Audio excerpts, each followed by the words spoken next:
സമാധാനത്തിന്റെയും സ്നേഹത്തിന്റെയും പങ്കുവയ്ക്കലിന്റെയും ഓർമ്മ ദിനമാണിന്ന്. മലയാളിക്ക് ഓണത്തെയും പെരുന്നാളിനെയും പോലെ ക്രിസ്മസും പ്രധാന ആഘോഷമാണ്. ഉള്ളവനില്ലാത്തവന് നൽകുന്ന കാരുണ്യത്തിന്റെയും പരസ്പരം ക്ഷമിക്കാനും സഹിക്കാനുമുള്ള മനസ്സിന്റെയും സന്ദേശമാണ് ക്രിസ്മസ്.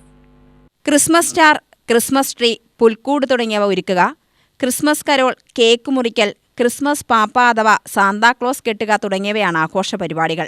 പള്ളികളിൽ ഇന്നലെ രാത്രി മണിക്കൂറുകൾ നീളുന്ന പാതിരാ കുർബാന ഉൾപ്പെടെയുള്ള ചടങ്ങുകൾ നടന്നു. രാവിലെയും കുർബാനകൾ തുടർന്നു. വീടുകളിലും ആഘോഷം നടന്നുവരുന്നു.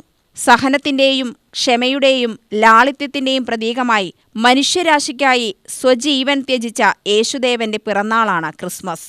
തിരുപ്പിറവി മുതൽ കുരിശിലേറ്റപ്പെട്ടതുവരെ ഈ ലാളിത്യവും ത്യാഗവും ക്രിസ്തുവിൽ ദർശിക്കാം.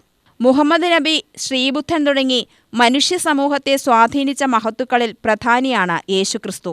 ക്രിസ്തുവർഷം 4-ാം നൂറ്റാണ്ടു മുതലാണ് ഡിസംബർ 25 ക്രിസ്മസായി ആചരിക്കപ്പെടാൻ തുടങ്ങിയതെന്നാണ് ചരിത്രം. ക്രിസ്ത്യാനിയായി മാറിയ റോമൻ ചക്രവർത്തി കോൺസ്റ്റന്റൈൻ ഡിസംബർ 25 തന്റെ സാമ്രാജ്യത്തിലെ ക്രിസ്തുമത വിശ്വാസികൾക്കും പേഗൻ മതവിശ്വാസികൾക്കും പൊതുവായ ഒരാഘോഷ ദിനമായി പ്രഖ്യാപിച്ചുവെന്നാണ് കരുതപ്പെടുന്നത്. കത്തോലിക്കർ, ഗ്രീക്ക് ഓർത്തഡോക്സ് സഭ, റുമേനിയൻ ഓർത്തഡോക്സ് സഭ എന്നിവർ ഡിസംബർ 25-നാണ് ക്രിസ്മസ് ആഘോഷിക്കുന്നതെങ്കിലും പൗരസ്ത്യ ക്രിസ്ത്യൻ ഓർത്തഡോക്സ് സഭകളിൽ മിക്കവയും ജനുവരി 7-നാണ് യേശുവിന്റെ ജനനദിനം ആചരിക്കുന്നത്.